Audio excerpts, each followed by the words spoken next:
Welcome to the first major talk of these two terms. Today we have a rather prominent speaker from Russia, leader of the Civic Platform. Pardon? The former leader of the former party. Former leader of the former party. Irina Prokhorova.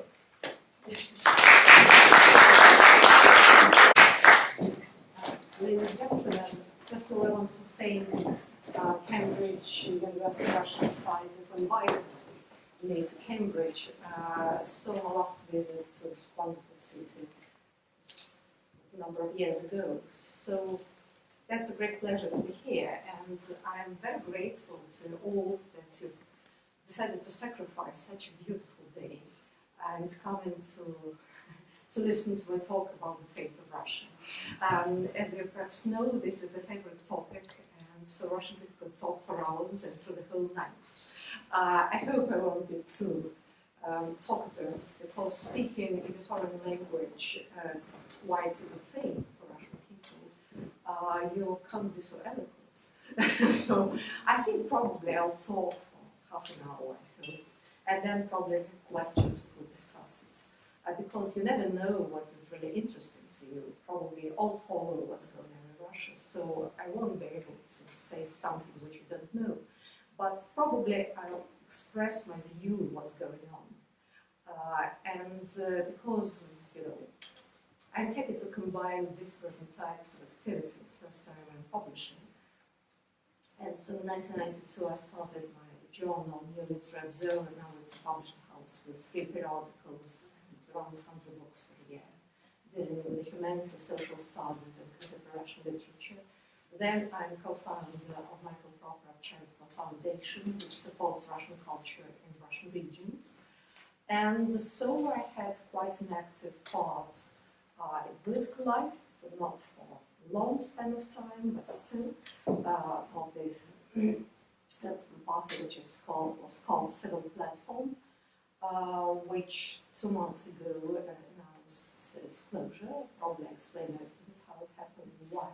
So in a way, being from the academic background, all these years, I tried to look and study Russian society.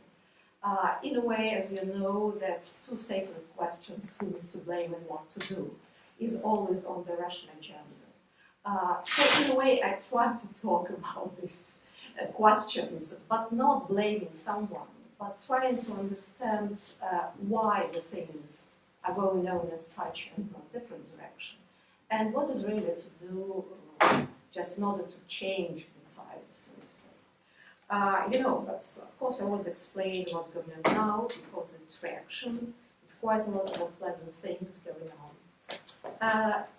What really interests me, why after 25 years of a new life and quite a lot of achievements, and at the end of the 90s you could see that the whole infrastructure of new life was built. So how, in a way, as we say, Putin, his team, or some part of the society, managed to crash this foundation of the new life? It's very easy to say that Russian society is not really for anything. This is the usual talk, and very often just expressed by the opposition, that there are too few people who are really enlightened in a way, and the others, are stupid or don't understand, or this is, the aftermath of slavery part, something like that. I could never believe such talks. Really, I had a unique experience being at the barricades in 1991 and seeing what happened at the end of the 80s and how society managed to self-organize. In the early 90s, where practically there was no state support in anything. No security, no practical government, nothing, no money in a way. So the society managed to create this new reality, and was very active and very creative in a way. So my question was always first, how it was possible that no one had ever predicted the collapse of the Soviet Union, and the other thing, somehow, how we just let these people in reaction coming. We, I mean the popular people who had some influence, that's people in power, journalists, in Russian we have this hateful word, elites, which I don't like, but, it's quite a used word, to explain people who somehow can influence society. In a way, looking at the society from different angles, and by the way, working in the charity helped me quite a lot to understand quite a lot of things. I think that the main problem of Russian affairs, that's people who govern the country and people who are opposition, that we still live in the system of mythology. I would say almost literal mythology about the country. It's interesting enough, there are quite a lot of studies, that's why being a publisher and publishing quite a lot of books on history, it's very useful, where the most significant political gestures were made under the influence of this or that mythological ideas. What is the country? What is peasantry? What is the social stratification in a way? In many ways, all this fatal mistake that was made were based on the absolute ignorance of the reality. When we talked about, how 1991 came and why the society sort of managed to overcome, at least temporary, this totalitarian regime, really no one could predict it.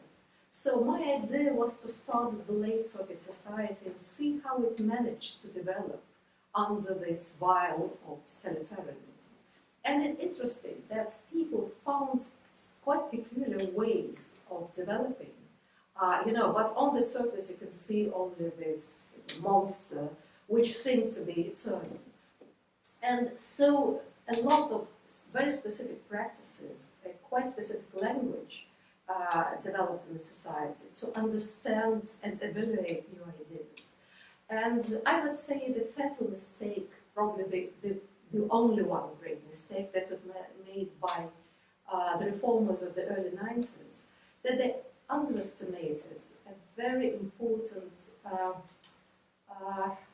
I would say, cultural legacy in the country.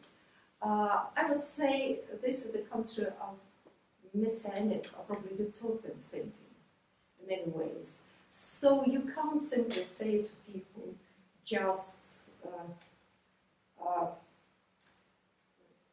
be rich and be happy. It's not enough. Of course, everyone wants to be well-to-do, and people speaking about spirituality just in a minute start talking about money. It's true, but it's quite a human thing. But in a way, still, it's the centuries of this utopian thinking, of great designs, that people need to see the great project of future, and they can sacrifice quite a lot of it. That somehow was not done in the 90s.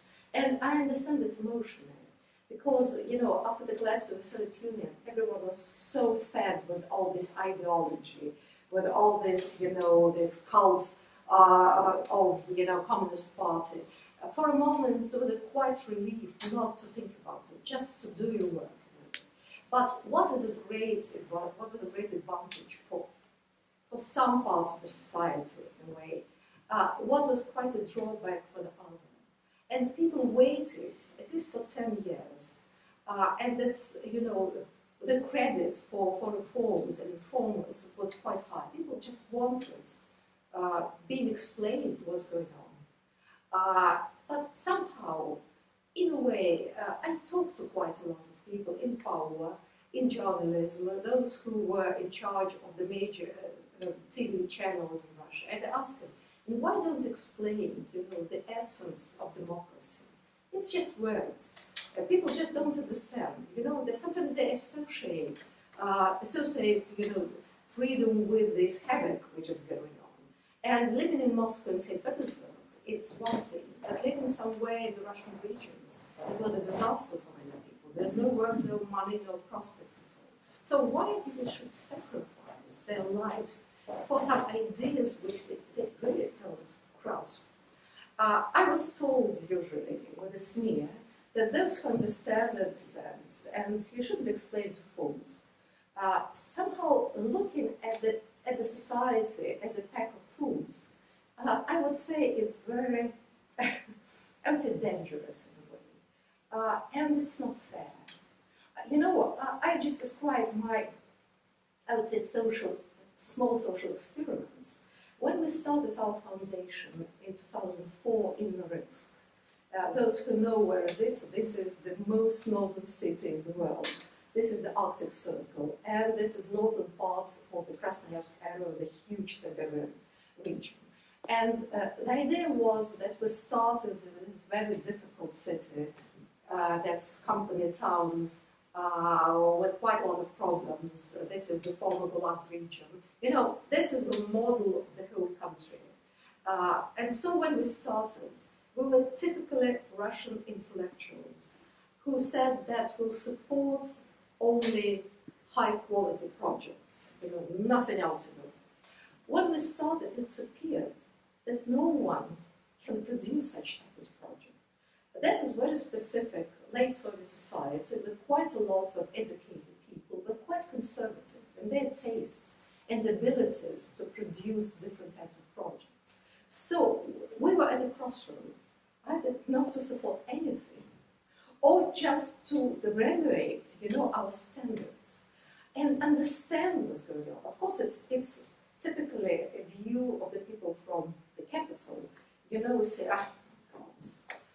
so people just know. But on the other hand, if you look at it from a humanistic point of view, where people have these practices, of applying, for different projects, what information they have, what type of survival strategy they had, in a way. So then we started studying this city and the region, talking to different people, taking all kinds of figures and data to understand, the peculiarity of the place, and decided that we'll throw away all these lofty ideas about, superiority, something like that, but we'll try to explain to people, to teach them how to deal with this and support in a modest project, but if they are realistic in the way.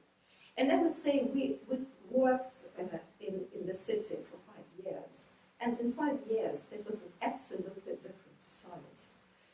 We decided to go step by step, and I would say people learn so fast. And in a way, in the 5 years, we managed to show them the most radical performances, which would probably outrage people even in Moscow. But in Norilsk, they accepted it with easiness, because we didn't start with this. So at first we decided to bring, if we wanted to make a festival, so contemporary art, we brought more or less conservative things, great singers, or orchestras which are playing classical music, a little bit of contemporary art, with lectures, workshops, explanations, because in a way, if you look at the Russian situation, the majority of people have no access to culture. There is no information. It was always very conservative society. So how can you demand something from people without giving the possibility to develop themselves? So, and looking at the people, and so at the end of our experiment, because we were expelled from the city, this is a different story. That was the business was theirs, and it was a huge danger for people working for the foundation, so we had to leave. But if you look, that was not only the local intellectuals, intelligentsia, who came to all our events, and it was all stratas of societies, because in Norilsk, this is the majority of people, they're just working in the underground, this is the miners, in a way. And so they also came to all our events with their children, with the grandchildren. So all generations were there, and there was no conflict at all. So what I'm talking about, not to boast, but using your academic background sometimes in social planning gives you an absolutely different picture of the possibilities, of the potentials of the Russian society, which is very inquisitive, I would say. And, and for us it was probably even more important a lesson, seeing that all these abstract thoughts and all this imported political rhetorics is not effective. The problem is to learn the language of the society, which is probably peculiar sometimes. It's very easy to talk about social things and political things through cultural discourse, which is quite traditional in Russia. It always was quite a powerful means of things. But on the other hand, I think what we see now in the political life, this is the same problem. The problem with the opposition, to which I belong, and this is self-criticism in many ways, is not the only case that now we are torn from all channels of information. We're not invited to the television. Some of us are persecuted. Of course, it's very unpleasant, quite dangerous. But I think the problem is that we are very great at criticizing, but very poor of producing new social metaphors. Just this is another alternative prospect of future, or at least of social development. You know, if we talk about Putin and his team, and you know, it took him 15 years to reach the success and his now popularity with the Crimea in a way. And interesting enough, you know, if we look at his strategies, he managed to find, in 15 years, you know, he always failed because the society was very docile. Didn't want to be militarized and say, okay, go away, we want to live a peaceful life. At what point, where did he manage to touch this most, I would say that's the nerve of the, I would say, social imagination, and why the Crimea was such a powerful weapon for him.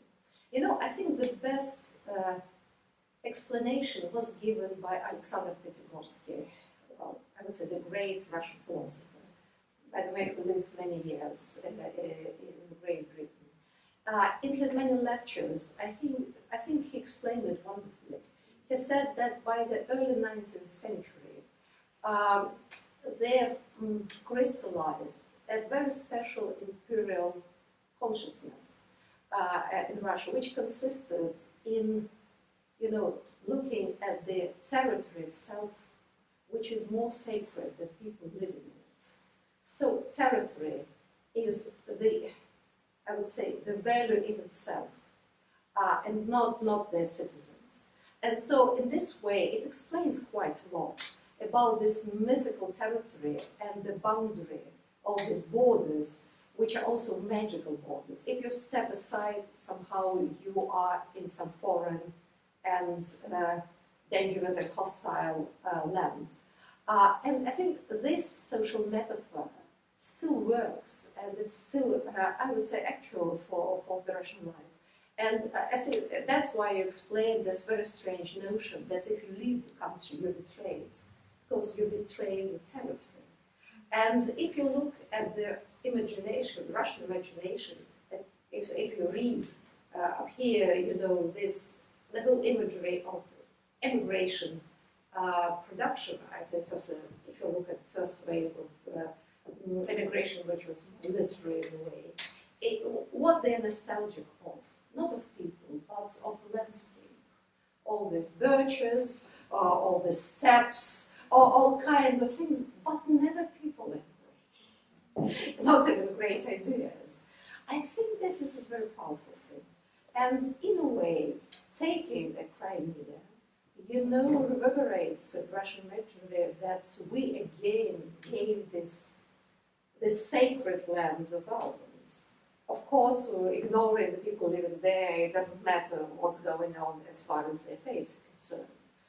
In that way, it's a pity that there's a bunch of people, semi-literates themselves, but managed to understand this true part of tradition. But I would say, what goes on with the opposition in a way, I think what we really need is, it's a very difficult task. It's really to produce an alternative vision. You know, in a way we face the same dilemma as European intellectuals in the 30s, when fascism, communism were at stake and people were infatuated with totalitarian ideas, what to give which is more powerful and more attractive. And as we know, unfortunately, there was no answer to it. Only the end of the war and the crash of the totalitarian, the Hitler's regime, just provided people with some solutions, but not on the intellectual and imaginary level. So in a way, we face the same dilemma. I don't know the answer. I was just posing the questions. But without that, will we never be able to outcome it? It's not the matter. It's not so much the matter of power itself, or the access to people. You know, in the late Soviet Union, after the war, in the late 50s, when these new ideas of the new type of normal life, European life, somehow emerged, people found a way to disseminate these ideas through theaters, literature, public talks, many other things. And we live in a Soviet country where there's no internet and there was a total control. So new ideas, just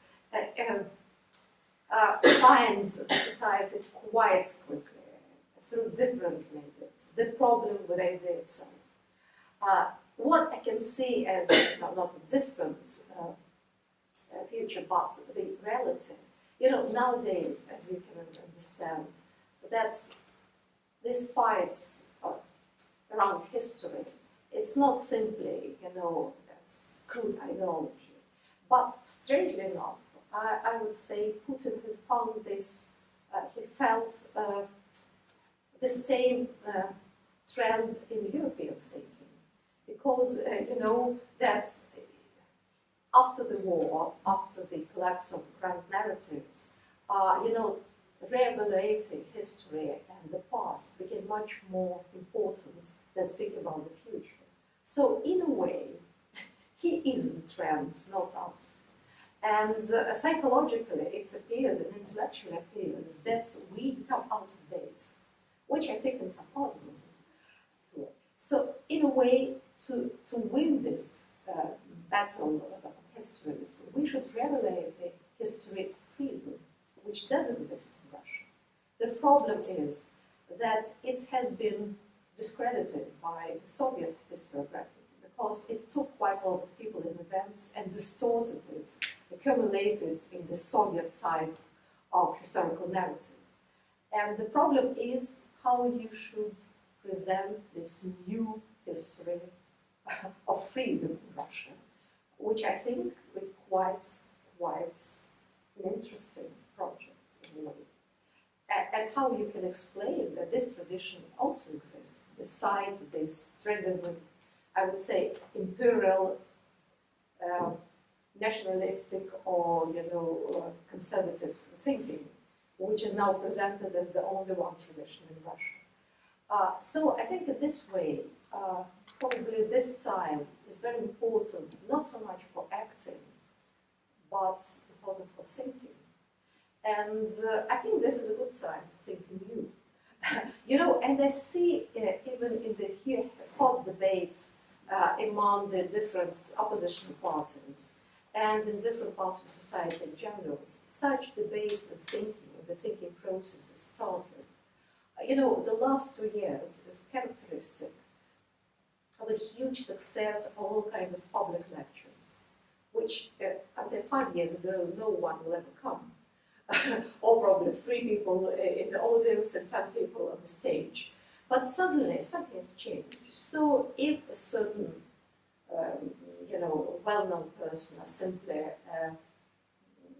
a good professional comes, so to the audience of 100 people who would listen to any type of talk about history, about economy, about other things, it means that society feeling some kind of discontent, and despite all this euphoria and hysterics, trying to find ways, what really to do. And I would say just proliferation of all types of discussion clubs is also the way.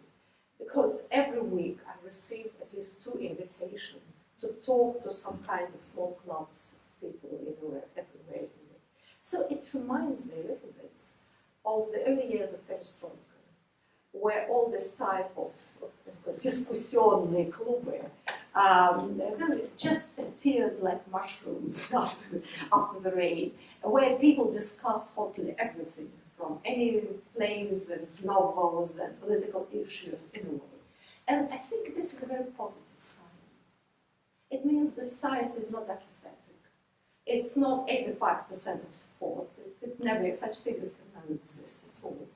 As we know, it's part of propaganda. But somehow this is a challenge, I would say, for us, for people who want to be active in politics.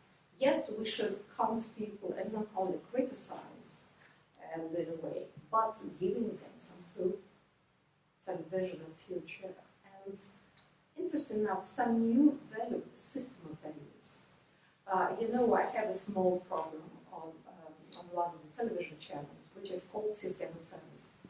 So that's the value system. Because I think this is the basic thing for oppositional parties and for people who don't support the situation. So the basic thing, what is really freedom, democracy, this I'm saying the ground zero, this is, for all the basic things, but these things have never been explained to people. What is the difference? Why they should sacrifice?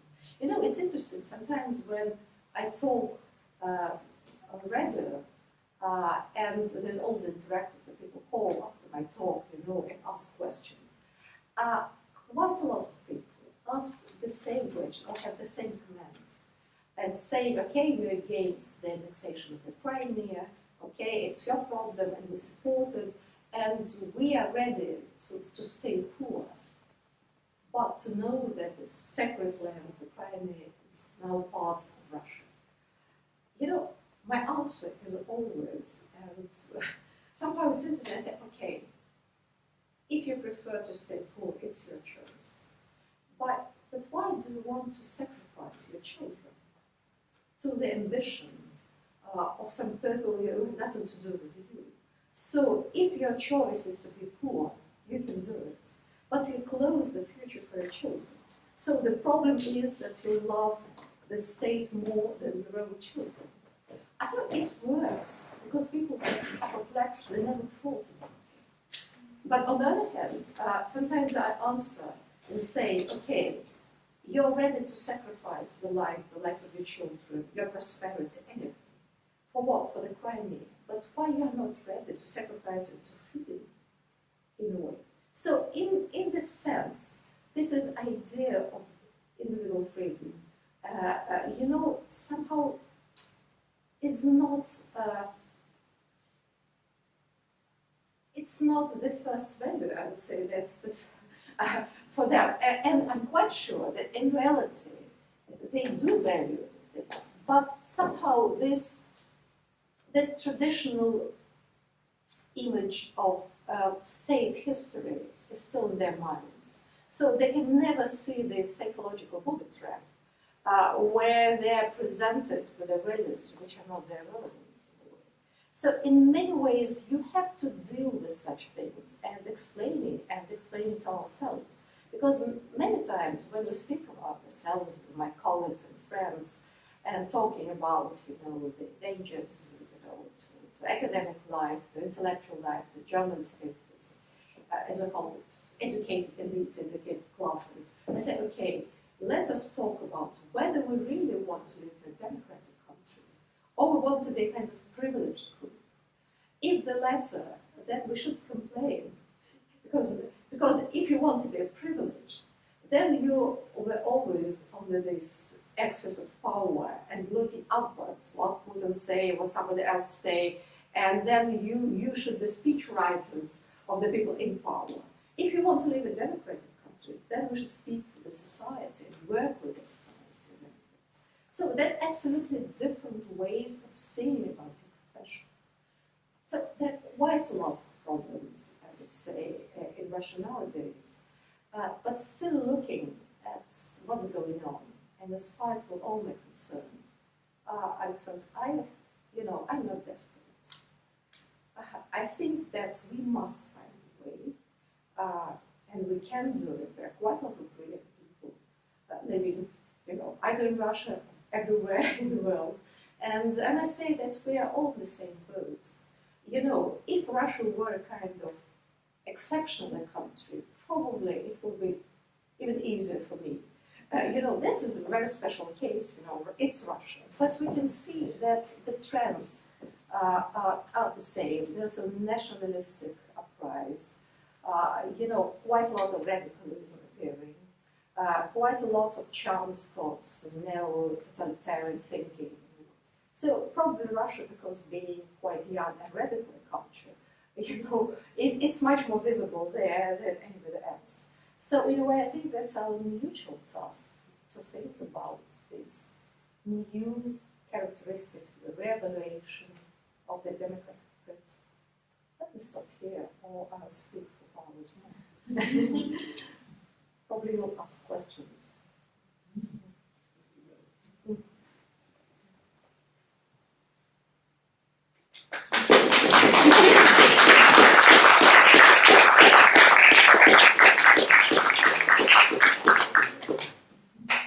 Yes. Dmitrievna is not my favorite writer.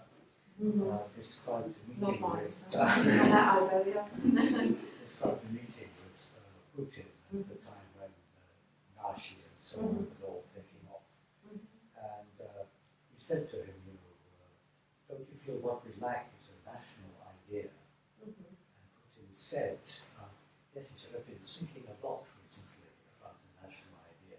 I haven't actually found one yet. And the suggestion seemed to be that the idea he did find eventually was presented in the form of neo-Eurasianism. Yeah. And that maybe this is kind of the source of the thinking that's we've seen now. Yeah, it's quite true. And by the way, yes, we can see it's an interesting thing that all these fascist ideas in Europe, regimism in diasporas, just come into Russia at the end of the 80s, becoming a kind of national ideology, a national idea in a way. I never used such terms, but what I was talking about, yes, probably about alternative national idea, but not as a propaganda, but the system of values. And we can see that, unfortunately, fascist ideas has its dark charms in a way. People are infatuated with it. So it means that somehow we underestimate, these charms. But what to present instead, that is the problem. I would say why they're so attractive, we can explain it more or less in a way. But how to overcome them, that's the question. But somehow the Russian society at the end of the 80s somehow managed to overcome it. So that was quite a lot of ideas about, normal democratic life. So it can happen again, but I think we should reformulate things. I watched television very closely in the 90s. That's wonderful, there's new media appeared. But what always troubled me, that people, just used many words, without just really explaining. That's all this blah, blah, blah, democracy, the free markets, and what is market? This is the projection of system values in many ways. So, and when Adam Smith, talked about the invisible hand of markets, first of all, he talked about the relationship between people, which organize these markets, and not up to that. But in Russia, the reformers of the early 90s, of course, they were kind of naive Marxists. They thought that if you push forward the market reforms, everything will come out, for better. But this is a tool, but not the end in itself. And nowadays, we understand much more probably than people did in the early 90s about such things. And as far as Prokhorova is concerned, unfortunately nowadays, he's become a victim of this new ideological things. And, probably he's looked at as a kind of our second Mayakovsky. I mean, we don't compare the talents, but I mean that finding these loyal writers and presenting on the international scene. And in a way I sympathize with him because he's quite naive. He really thinks that somehow he can influence something, feelings are grateful, without realizing that he is manipulated all the time. And, that was always the Russian dilemma of writers, either you're a writer, or if you start, becoming this court writer, then you are finished as a writer at all. So I think he's in danger of becoming that loyal, official writer. But we shall see. Probably he will manage, to avoid this fate. Yes. I was fascinated by your very vivid evocation of the problems facing a socio-cultural consciousness in Russian society today. My question is not the problems that you described in basically what the Russians refer to as tворческая интеллигенция, the sort of thinking, artistic, intellectual writers, musicians, and so on, whether they're thinking of those problems, whether it is what in the political field the opposition is trying to formulate, is groping towards, and even in official circles, that all of this are symptoms of the very complex and very difficult process, which won't be resolved for a long time, of a search for a new identity. What is Russia? I thought I was switching on. You mean that's Russia calling? Yeah, exactly. Stop talking. Really, I want to draw you on this very complex problem of the search for a new identity. Yes, exactly. Just I didn't use the identity as I was talking about that. And this is this very painful process, which has always went on, all this year. But I think this is a new stage of probably conscious, formulating this new identity. I would say no. I was not speaking about Italy only. I was speaking about different parts of society. And being a party leader, I was lucky to meet people from different social strata and professions. And I would say, because democratic people usually have lots of intelligence. I spoke to a number of representatives of farmers' movements, which are quite active. That's wonderful people, understand quite a lot of things. And I would say that was an interesting phenomenon. I would say in the second half of 2000s, I visited a number of these economic forums in different cities in Russia, and it was to see the change in the political life, and new generation of politicians appearing. Because in the early 90s, the problem was that new people came to power to the upper stage, but all the other were this old apparatchik who sabotaged quite a lot of things. And I would say in the mid-2000s, suddenly you could see that predominantly young faces, these were people from 30 to 35, who really went through elections, from very small towns and cities, who were absolutely brilliant, understood what to do. And this was a huge resource and possibilities. But unfortunately, these reaction started, so they were either forced to join this united Russia, or they were simply expelled from the political life. So in this way, we could see quite a lot of different groups of people, social groups, who are quite reasonable and support things. Nowadays, people are very cautious. Sometimes they're afraid to speak freely. And it's complicated the situation because you never know, speaking to a person, what his or her real thoughts are. People will say, yes, of course, we support, But it doesn't, no, I'm not speaking about intelligence.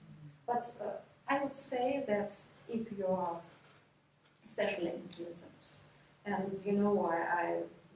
usually meet people from different oppositional parties in a way, and I can see the same picture. They start planning their campaigns on criticizing. And they said, okay, it was great 2 or 3 years ago when Navalny could say that, this corrupted party, it doesn't work. It's not enough. And what people are looking for, just if somebody tell them what to do and how to do it. Exactly. I think that is the main problem, that there is plenty of criticism, perfectly justified, but where is the alternative? Exactly. But to create an alternative, it's not such an easy thing. That's why I think that if you look at the intellectuals, I think this is their mission, first of all. Otherwise, why do they exist? If they can't produce any alternatives. I don't say this is their only question, but in a way, we read so many books and know such quite a lot of things. That's a great opportunity. Yes, we're waiting and watching. And I think that new ideas is not the local problems. I think, as I said, that we're all in the same boat. You can see all this rise of nationalistic feelings, and in a way, it's not local Russian problem, but I think this is a European problem in general. So I think in this way, we can all think and try to find the remedy.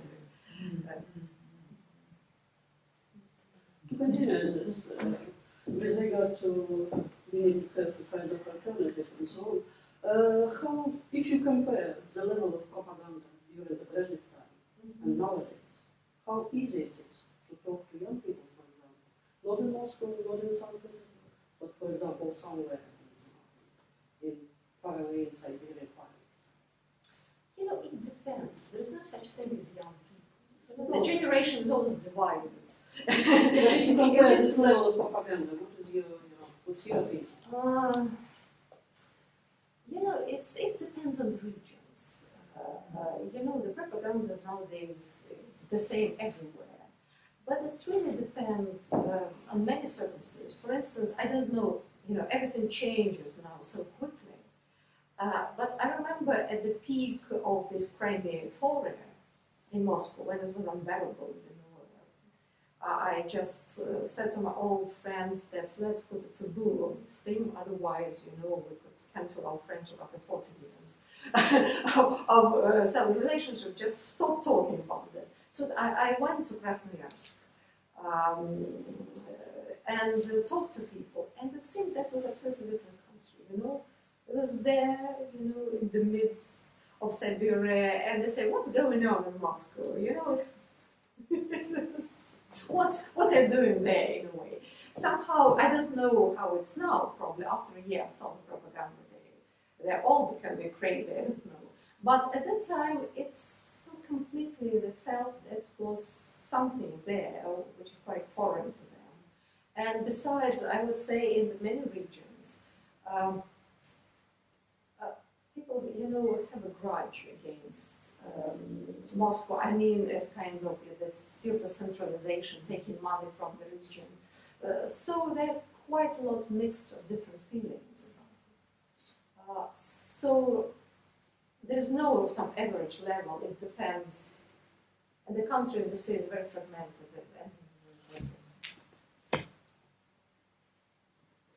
If we had really independent social service nowadays, it will be much easier to judge. But nowadays you can't find any. Even Levada Center somehow is not independent anymore. But my encounters, it all depends. The problem, I would say, that's part of the Soviet tradition. This is a huge gap between the rhetorics and the practice. I mean that if you ask people about their political inclinations, you can listen to such talks that maybe you want to make suicide.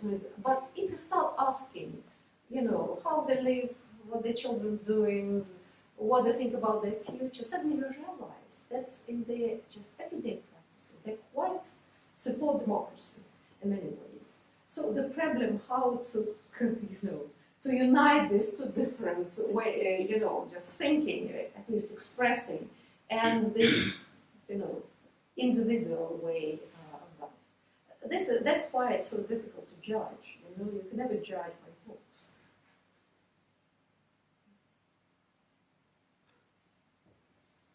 Yes.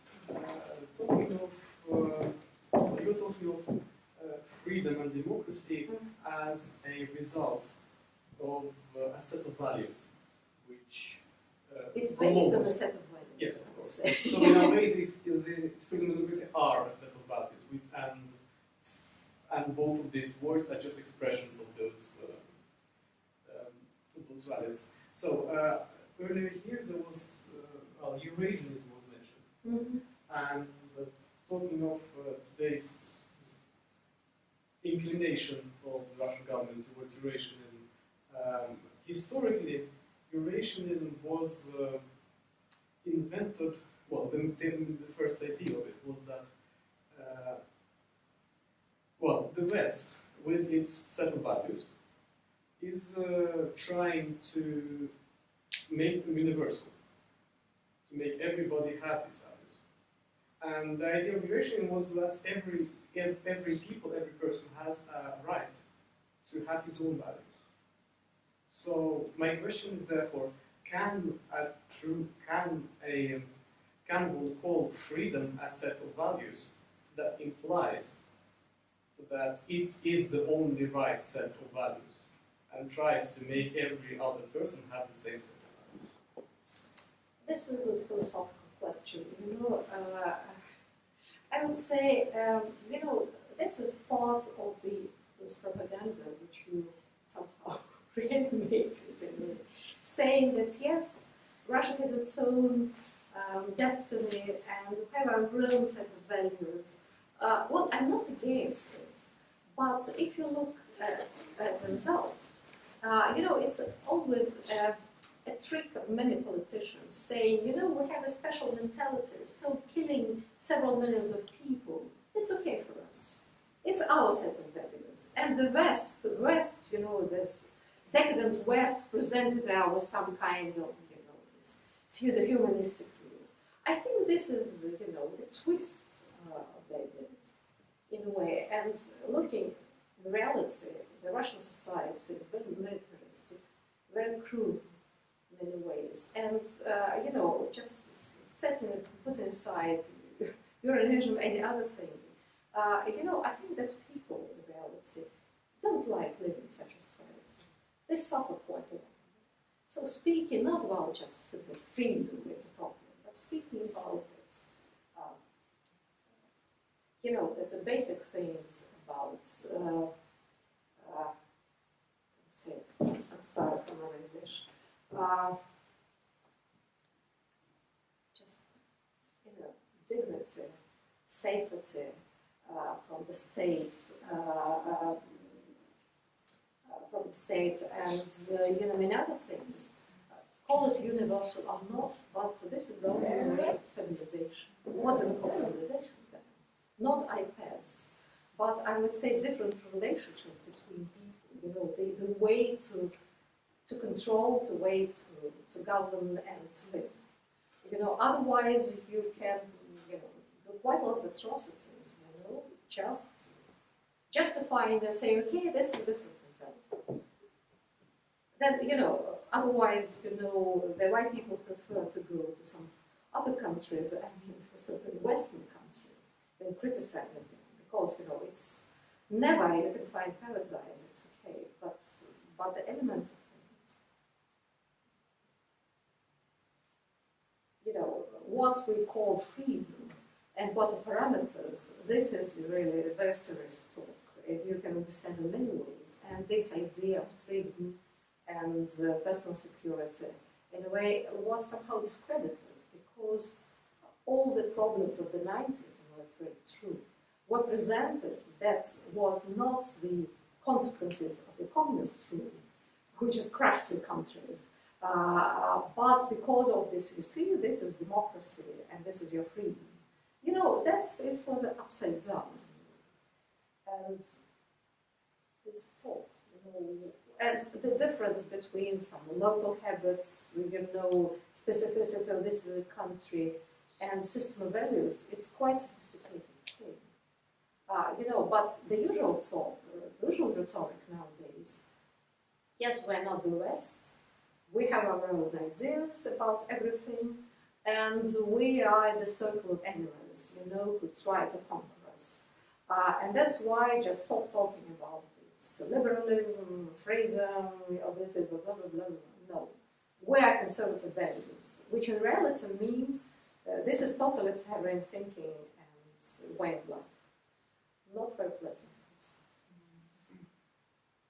But isn't this exactly the same way as things are phrased in democratic and free countries, where freedom and democracy are thought as the only way of life? You mean That any system of values views itself as the only right system of values. And I don't understand your point. the point, Do we want to justify what's going on in Russia or not? You know, it's you more know, of a philosophical thing. It's whether you know, it's philosophical. But if you live in a country with big problems as Russia, sometimes you know, it's easy to create this philosophical sitting in Cambridge. It's speaking about different set of values, but you know, living your life in Russia and trying to overcome this cruelty, the lack of, you know, proper legislation, and feeling insecure, it's quite a different thing, I would say. You know, and all these philosophical talks, you know, become quite unnecessary in such a situation. You know, there are some basic things about, you know, whether an individual, how he or she can survive in this and that country, what are the circumstances and conditions. You may not call it freedom. I don't know, you can do some other thing. But there are examples of societies that have existed and that was nothing like Yeah. modern Quite a lot of them, democracies, much and- more than democratic and they were quite society. stable. You know, And what do people you seem mean? to enjoy living in them because we didn't get any writings that were Just an example, please. That's Sparta.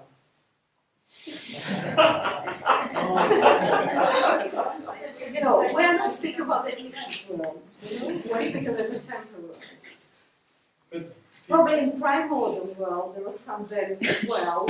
I don't know, you know, how we can compare Sparta with the contemporary world. okay, You know? another example. Another question, please. Oh, I sorry, think we've had probably some sort other of people discussion. want, then we'll just continue. You know. So you mentioned that the system sort of assumes that Russia is surrounded by enemies Mhm. from different sides. In your opinion, is Russia surrounded by friends, maybe from other sides? You know, that's my usual answer when I hear such talks about that sort of circle of enemies, and the whole history is presented how we resisted these enemies to conquer us. I always say somehow, how did we manage to, you know, to get such a huge territory? You know, probably, you know. So in the process of defending, we managed to conquer such a territory.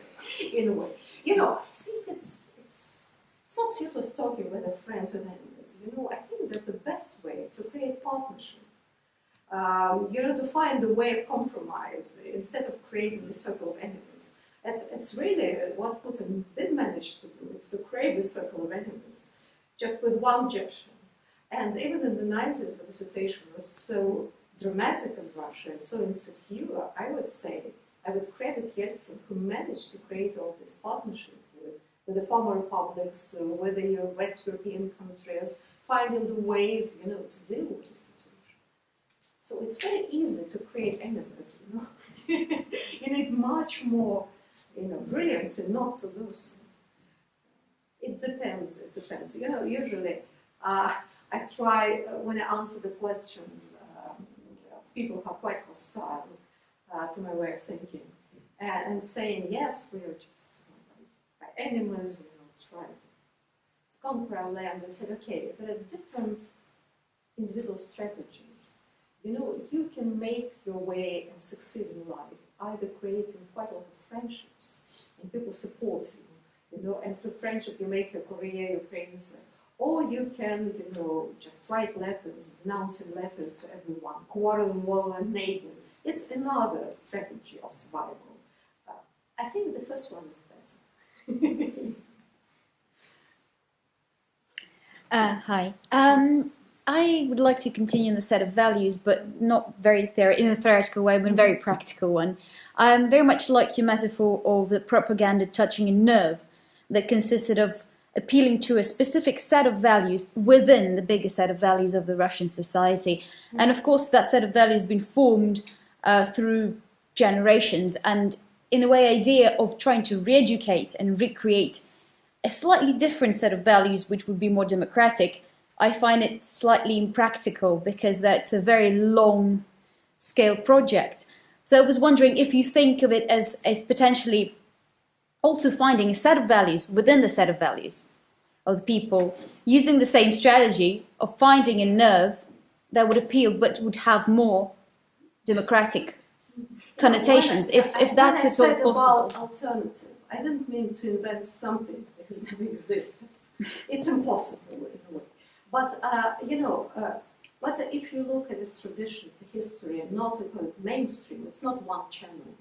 Because, you know, there are quite a lot of potentials in any historical practices. And Russia is, you know, when I speak about Siberia, I always say when we invite foreign contacts and friends to participate in all events there, I say that how you can describe Siberia, it's, you know, a mixture, I would say, amalgam of Australia and the Wild West. You know, it's not only prisons and camps, it's true, but people ran to Siberia for freedom, religious freedom, individual freedom, you know, that's the peasants from serfdom, you know, just left for Siberia where there's no sun anymore.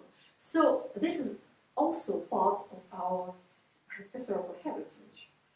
So in this way, I will to reevaluate history, to find some new perspectives in really existing things. You know, that's the problem of propaganda. It stresses one way and showing there is no other possibilities, which is not true. Then how would 1991 happen if we all were clinging to this, you know, the idea of slavery as, you know, as a national idea? So there are quite a lot of different, I would say, different traditions within tradition. First of all, thank you for the talk. It's fascinating to just be able to come and listen to you. I've been thinking about the image of the politicians in the UK and Russia. And for example, the new cabinet that David Cameron has just formed, they talk about how many Oxbridge graduates are there and a degree in politics, philosophy and economics still considered a very valuable degree, whereas in Russia, the lawyer is sort of the remnants of Marxist ideology. Not exactly. Not exactly. Okay, all right. Well, I'm talking about what I know about St. Petersburg State University and the lawyer being a tiny part of faculty of philosophy. I was wondering if you've been thinking about sort of a practical recipe. Where can we bring this into the lives of younger generations to come, whether it be school education or higher education? Because at the moment it seems like going into politics is either falling into the influence of one party, one ruling party, or going into the opposition, which does not necessarily carry a positive image. You know, just speaking about this long-term process, you know, I think what we need to fight for education, of course. You know, that's what I'm really concerned about, not about these people who are quite old in a way, not passion, but then they are, how to say, now they stress, the main stress on the school and high school education.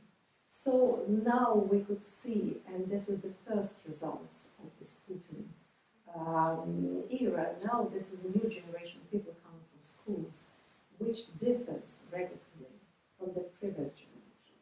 They're absolutely intellectually corrupt in this way, you know, and I'm afraid the next generation will absolutely spoil it by all this propaganda and nationalistic rhetorics. So I think that without these fundamental things, you know, just producing new kinds of education, you know, kinds of new textbooks, new ideas in a way, it's impossible to overcome it. And so this is the fatal mistake, I would say, of the 90s. And of course there were some reforms of the education, but they were done from inside, you know, there's quite a lot of experiments in schools, kind of things. But it never was really state policy.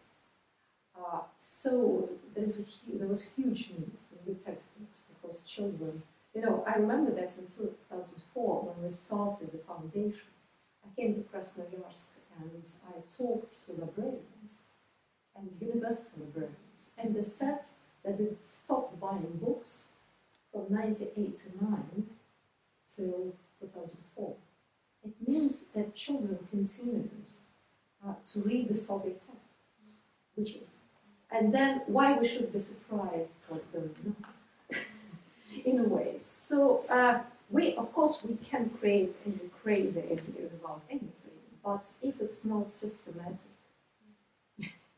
you know, teaching, you know, just producing this new set of ideas and system values, then it will be useless. And interesting fact, you know, of course, it's easy to blame Putin. What's the use? We all know who is he.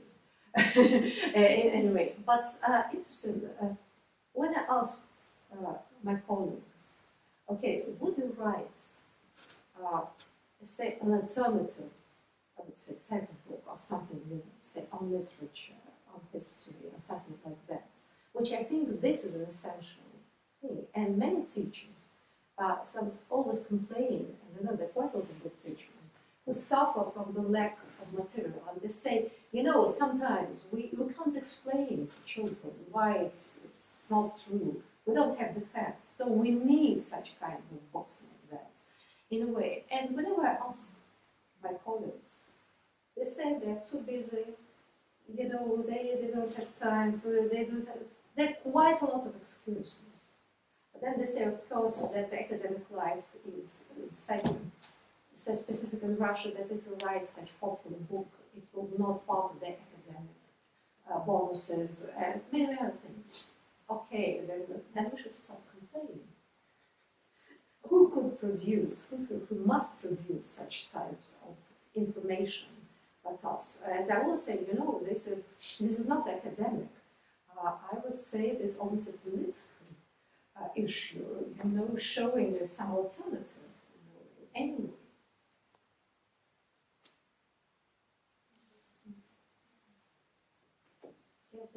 Okay.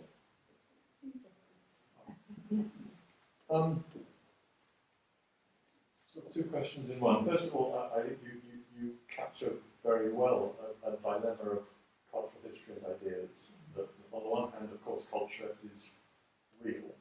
It does inhabit consciousness, or consciousness inhabits culture.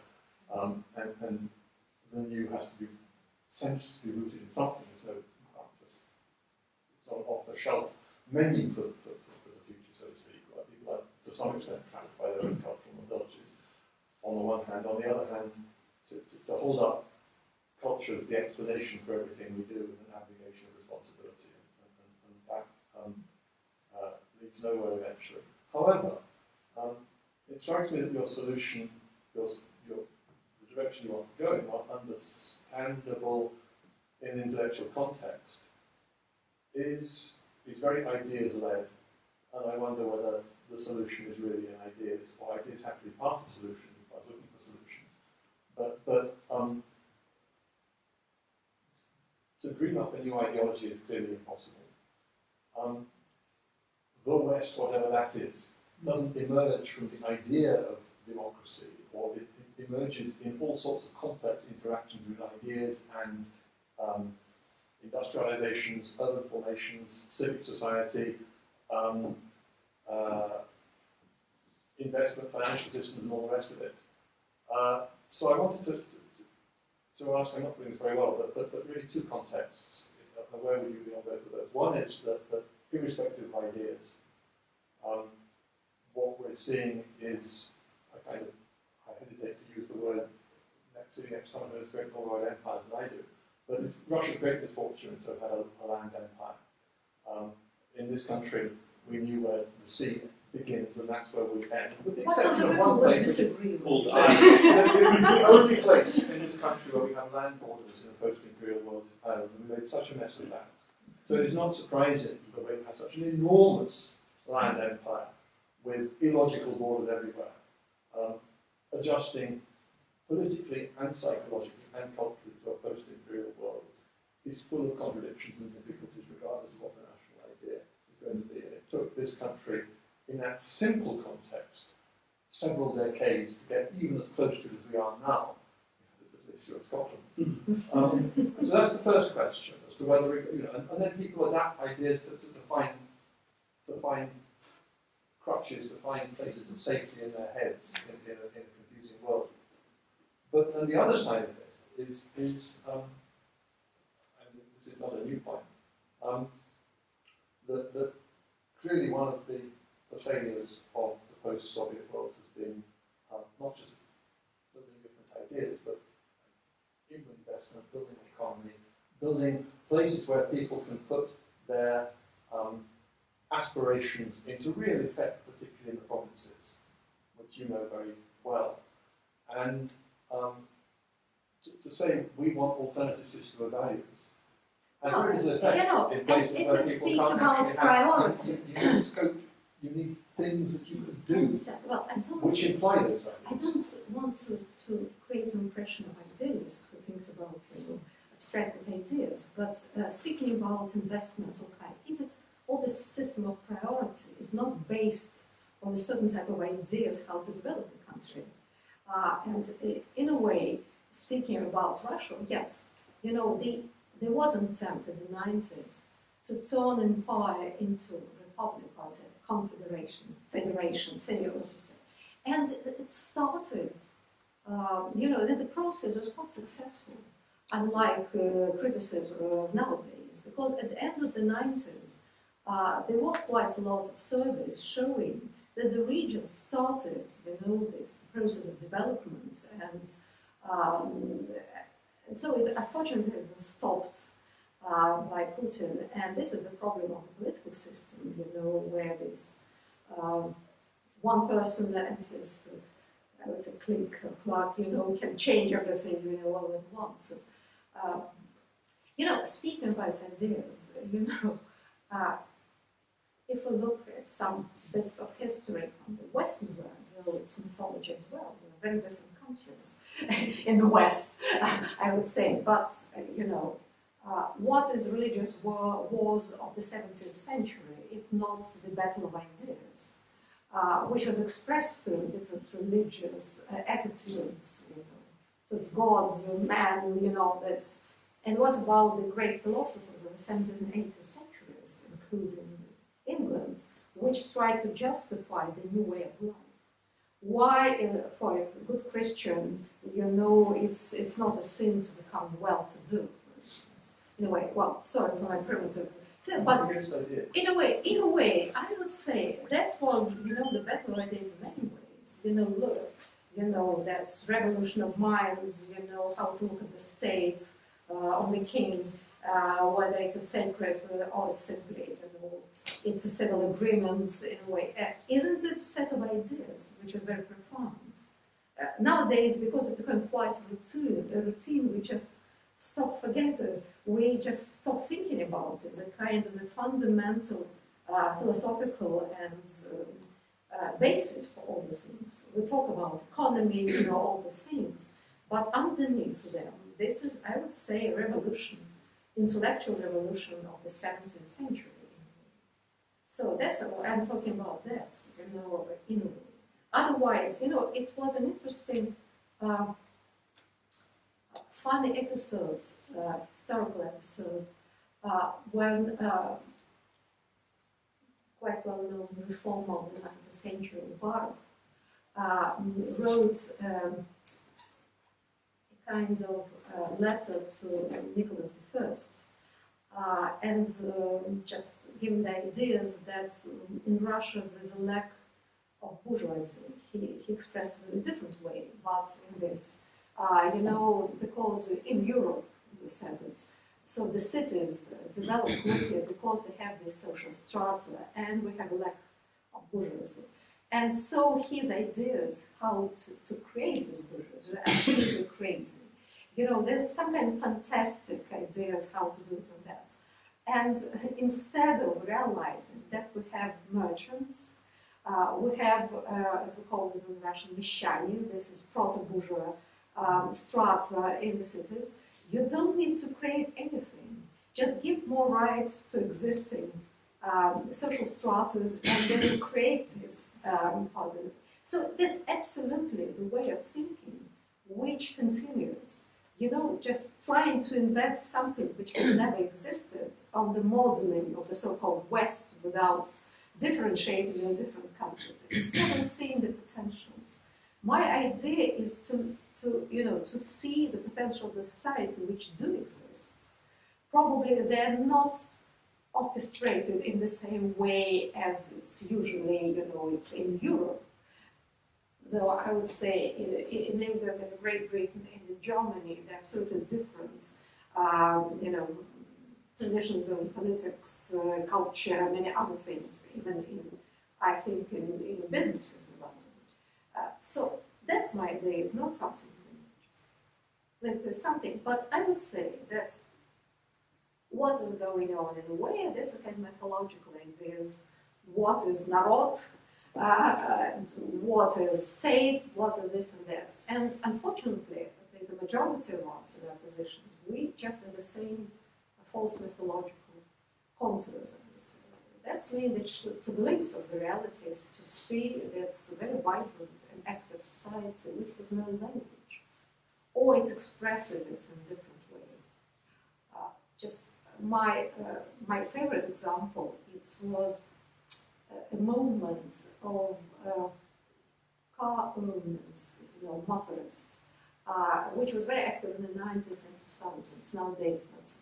And they were very well organized because there was quite a lot of repressive legislations against people with cars, just they would allow this, and that. And they protested, they created strikes, all kinds of things.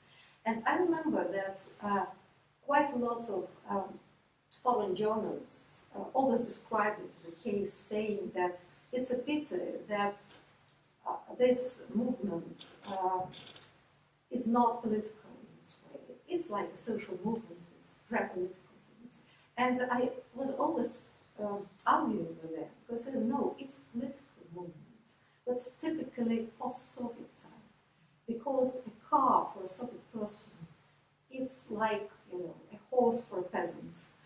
In a way, it's a different social status, in a way, especially in the Soviet Union. To have a car, it's, you're becoming, from common folk to duchess, I don't know, something like that.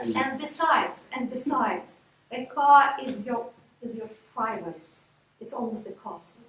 And in the late Soviet society, the opposition to totalitarianism was not in political issues, but expanding the realm of private life, in a way. So this, in a way, this is the language of society. A car, it's my private space, and that's my social status, and you want to rob me of it. So, in a way, that's I speak about very specific language of society. I speak about politics, but through these lenses.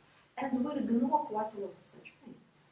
And so that's why we can't, just touch the society, persuade the society. Yes, absolutely. I would like to thank you for your realism and your optimism and We have no other choice. Actually, I'm very happy to hear what you said in 2013 before premiere in New York. I wasn't there, but I have read about you. Said that you are Russian and yet you have no choice other than belief in Russian society, who could in 1991 try to fight against the totalitarian regime because it was greater than them.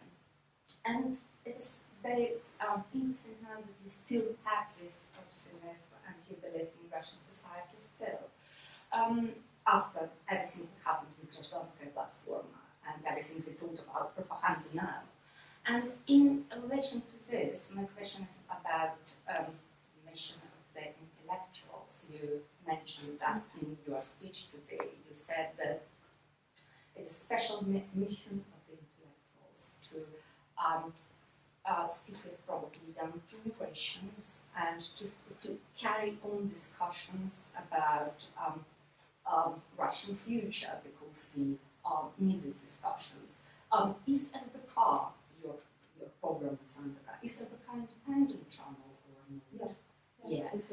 And It's a private channel. Yes. Private channel. So because it is actually answered to your question partly because you asked about propaganda, but we still have Echo Moskvy, for example, LBK, and Dost still exist. So we have some platforms to carry on discussions, but do you think that the intellectuals use all platforms to carry on discussions about values, about system of values, about Russian future, about democratic values, about liberal values and liberal views, or they choose very opposite mechanism to think, to speak with the society? They just leave the country, they just criticize Russian people for everything, blame Russian people in everything that happened in Russia because they supported Putin, so the liberals. I'm happy that people still have the choice whether to leave or to stay. I would say this is a great advantage, compared to the Soviet time. And I will be the last person to criticize people for leaving. If they can find the best way of self-realization, it's great. And in our time, with new ways of communication, they can be involved in the Russian affairs, just living somewhere at the other end of the world. No, I don't think that Russian intellectuals, active people, use all possibilities. Probably nowadays, this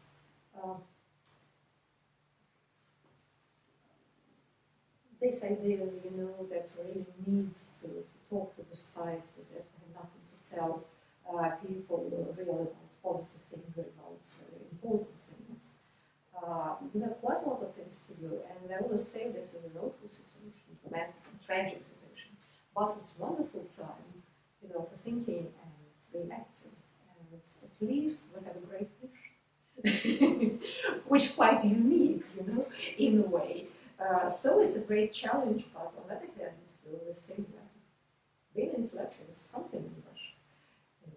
And you repeated today about you don't know the language to speak with the society. Exactly, you talked before Crimean event, actually, in New York, you said that we need to find the language and mechanisms to speak to the society, to their good, to that good of the society, because society can develop, it can be better, and can support other candidates, not only Putin, but only liberal voices. They have to work with the society, not just criticize them and not just blame them. Yes, if you start blaming people, saying that they don't understand anything, that we shouldn't be surprised that reaction quite aggressive.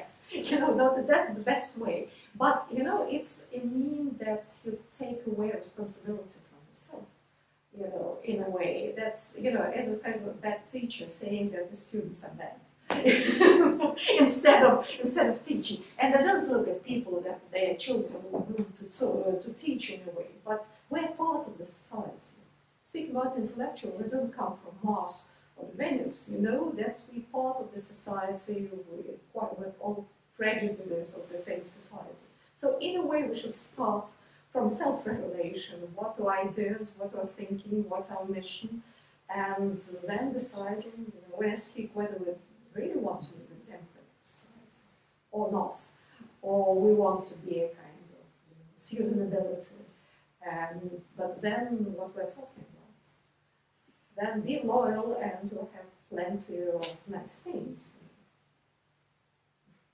If not, then really we should level decide. And you know, that's the issues of enlightenment still very, very important for us. Especially nowadays with this new so-called education reform. I would say that was a very awful thing. Much more awful than any other thing. That means that even the Soviet way of this control enlightenment is somehow, you know, just closed, this project closed altogether. So, and quite cynically, they proclaim that there is no need to be educated. And I think this is a strong point of position, because one of the best traditions in Russia, I think, this is a great respect for education and culture, which is everywhere. You know, people just, you know, save money, being semi-literate, but trying to give education to their children. And I think this can be used as a kind of, you know, it's a card. So we have dinner booked at 8, which means we have time for maybe a couple of more questions. And that At 8? Yes. We have, So we have around maybe 10 minutes. So yes. So yeah, more please, questions. yeah. Yes, thank you. Thank you very much for your talk. My question will be very brief, but I would like to go back to an idea that you mentioned, that as a definition of Russia, there are people and there is land. And those people who lead that land, they don't count. So how would you define now, not revisiting history, but now the mission of the people, young people who choose to leave Russia, not because of the politics, but just because of their own lives? And they become kind of Russian cultural ambassadors outside an international environment. What is their mission? How would you define it? How should they act? I feel? It's interesting. I speak more like an observer, because I was educated in post-Soviet education system, but I was born in Lithuania and brought up by Polish parents. And now I just see, I have lots of fantastic Russian friends in Cambridge, and I see how difficult it is sometimes for them to cope with that pressure that comes from international environment, just because of the Russian politics and etc. It's very psychological, it's very emotional, and it's so difficult for them to be fantastic ambassadors of their country. So how would you see them? Well, this is a difficult question, and I think in many ways it's quite an individual choice. You know, simply they become great professionals. This is probably one of the best ways to promote the image of the country. You know, it's objectively a very difficult thing. You know, when you're abroad, people look at you as a kind of representative of the state, not of the country. And they all say, you know, I'm not press secretary of Mr. Putin. More or less, I'm obviously, you know, opposition or within part, you know, and I'm not in a way responsible for what he's talking and doing. I can criticize him. But in the usual one-way international context, it's always pressure. You know, people just address and say, how could you, meaning that, you know, I should answer for Mr. Putin. I don't know, you know, you can't distance from it on the one hand and saying I have nothing to do with it. It's impossible. Probably trying to present the best what we have in our country. There's quite a lot of brilliant people, quite a lot of educated people, you know, trying to express their thoughts. And I don't know, you know, I think this is the part of the general question, you know, how to present this alternative vision of the country. I mean, that's not only, you know, the problem is that's how you deal with international, it's all these countries have monolith. But when I talk, for instance, my colleagues in the United States, I said, okay, you could say Putin, I could say him, but if we speak about the United States, do you think that Obama represents the whole country or not?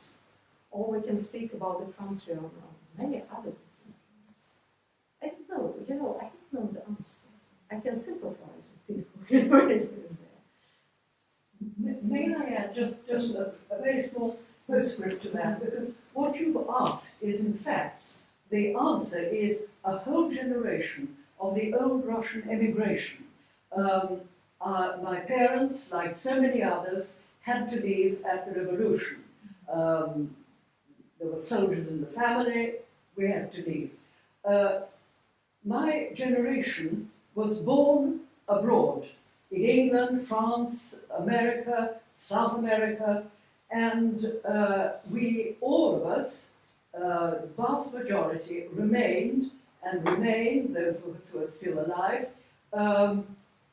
loyal British citizens, French citizens, and so on and so on. But the answer, I mean, even as a child, we would ask, both my brother and I would say, why do we have to learn Russian? And the answer was, this is a way of saying thank you to the country that has received you. In our case, it was Britain. And the emphasis should be, you are a loyal and active citizen of the country you live in, but you are contributing to it by knowing the Russian language, by knowing its history, and above all, by emphasizing the values and the the achievements culturally of its culture. That is the important thing. The majority of the old Russian immigration was anti-Soviet, but there were a few who were very pro-Soviet. But that was not the point. The point is, we are ambassadors of Russian culture. We're telling people who may perhaps not have known something about it. That is the answer to your question. Could I throw in something then on that one? Unlike the first wave of immigration, the country is not closed. The whole country is not closed. It's not, you're not immigrating, you can come back. You can create some kind of enterprise, anything. In spite of all the things, it's quite a dynamic country, and many things can be done, from the grounds, because there are so many things that have to do. So, there's quite a lot of, we recently made this a special issue on identity in diasporas, that diasporic imagination, in a way, creates quite a lot of interesting things in a way. So there are quite a lot of perspectives in this way. And still we are not torn away from the country in this way. Could I add something on that? Before sorry, there's the girl over there which was dying to ask a question. I don't think I'm dying. No, please don't die. Can I just come back to the education point? So I think it's interesting that you mentioned, I really respect your viewpoint about changing it through formalized systems, and it has to be part of the system for it to really enact change. But then you say that there's a dearth of resources that really could promote deep critical thinking or analysis in this new modern age. So my question is, how do we support education knowing that it is so state controlled, and knowing that there is a single agenda or a single message that's desired to go out through the resources, but that new voices are needed to kind of promote a new, I would say, one of the most interesting things in Russia, because the state always tries to impose state control. In reality, it doesn't control everything. This is a big and chaotic country, and this is a great possibility to do it. By the way, we've just published an absolutely wonderful book. This is collective monograph about this post-war Soviet education in comparison with socialist countries and even some so-called capitalist countries. And that was an interesting case that in the Soviet Union started from the late 40s, the worst time in the Soviet weapons. It was huge campaigns and intellectual campaigns in a way. So there was a silent reformation of school education. Within the system, the teachers were absolutely loyal to the regime. But in a way, they managed within this very strict circumstance to change it almost dramatically. That's why we received a generation of people who did the revolution in 1991. And it's interesting to see how it happened. So when I talk and speak about this, it could be long-term work, but you need to do it. It's the systematic and systemic work. If it's possible, it was possible in the late 40s during the anti-Semitic campaign and the crushing of the Russian science in a way. It's much more possible now. The regime is not so strict, it will never be so powerful. It's impossible nowadays. I think that just because I think about the system of values, because still in the 40s, it was a generation which grew up before the revolution, which was very democratic in their views, and that was the vehicle of Russian revolution, real one, not Bolshevik, but I would say democratic revolution. So their ideas was that education is the most important way, and so they managed in such conditions to do it. So in a way, I think that's learning a little bit from history, especially from the Soviet Union, all these tactics. It's quite useful. How do we contribute to that? Is that by making more media, or is that by... Probably, yes, I would say, the problem that we exchange the knowledge about is also in stereotypes. If you look, even in the 90s, when I watched the foreign television or just reading, it was always negative, always about mafia, so there's so many positive things that happened those years, but absolutely ignored. And I would say, probably I would sound strangely, but now, probably now, we're at the peak of Russian cultural renaissance, which is of course endangered by this reaction coming, which no one realizes, I would say majority in a way. So starting from the early 90s, we have absolutely wonderful poetical renaissance. We have just hundreds of wonderful poets of different things. We have great literature, but it's always Russian province. People continue writing in spite of all the things. We have theatrical boom the last 5 years, and the whole generation of theatre directors, absolutely European level, and they invited to different theatres around the world. Nowadays we have film directors like Zvergins. So if you look at different fields, and the new generation of academic people, quite brilliant. Some of them live in Russia, somewhere abroad, it doesn't matter. But because I publish them in the 3 journals, I can see, in a way. So strangely enough, these 25 years just now give us the first real results of all our efforts. It's a pity, of course, the direction is coming. But ignoring all the things, this image of the land with Putin, and his guys, I think the help is to show different facets. Not only opposition itself, which is a good thing, but showing this is so many different trends, and so quite a lot of people just working for some good ideas. I think that will help quite a lot. Really. Thank you very much. No, please. Yeah. No, I was just going to add something on, obviously, again, coming from a white background. I mean, there are very powerful stereotypes about Russia in the West. One of the problems is that Putin has encouraged them, and those stereotypes and Putin live off each other to some extent. I've always thought, certainly my father thought, that you stood in the middle. It was your job partly to explain to your domestic audiences some of what seems with the realities of Russian history as well as some of the problems. And at the same time to preserve in a much longer and more difficult period than I think this will be, some kind of independent view about Russia and its history. And actually, of course, from my personal perspective, it's complete bliss. Here we are, chugging back in. Well, welcome with open arms, you know. I would say that on top of that, you know, firstly, you talked about globalisation, and you're dead right, and there are many enemies in the West.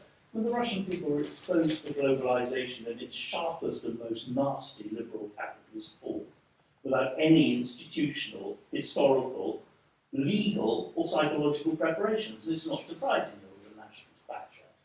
You know, if you collapse the British Empire overnight in the 1930s, lost Scotland and Wales, had a nice depression, worse than the 30s, and which would go on forever. You know, the English were a phlegmatic lot in those days, but even they would have woken up a bit. So it doesn't surprise me there's been a nationalist backlash of some sort. Look, I know far more about Russia pre-14 than I do now. And maybe it's just my prejudice is coming out. I would have thought there would be dangers in a liberal movement which did not, at least to some extent, understand why an awful lot of Russians felt deeply humiliated by what's happened since 1991. And why, you know, with all its resonances and all its problems, the Crimea really does actually matter to some people. As I say, I mean, I think, you know, if you do put it in an international context, I don't think the Russian reaction is that extraordinarily strange. Probably not. It's not very pleasant. Oh, human beings and their reactions to events are not, you know, that's quite different. I quite agree. You know, what I want to say, yes, there is a tradition, but I would say tradition changes as well, and people are inventing this tradition and developing it. I'm against all this essentialism, determinism, saying that the Russian course, you know, always living in some kind of, you know, there are quite a lot of strange things happening in different continents in different ways. So yes, the situation is very dramatic, very unpleasant, and very dangerous. But I would say still this is quite an enigmatic country, no one knows, because now we're complaining that it takes us years anyway, but it will happen in a year. Frankly enough, when we talk about, and we talk all the time about the situation, as you can imagine, I say I'm much more concerned that it can happen earlier than we're ready to say something. So let's start thinking. Otherwise, we can just wake up one morning, there is no continuity there, and we're still in the same situation. And you then put your foot in something which will ruin you 20 years down the line. You know, only too easy. And I would say putting yourself as a projection of part of the society. So this is a good, I would say, object of study, not way just equating intuition. But in a way, yes, that's part of the society, and he speaks this language. But there's He's a new many Ira others. Kashpirovsky. He's a new Ira Kashpirovsky. So, we can discuss this during dinner. I'm afraid it's really time, so we would like to thank you. Dinner is über alles.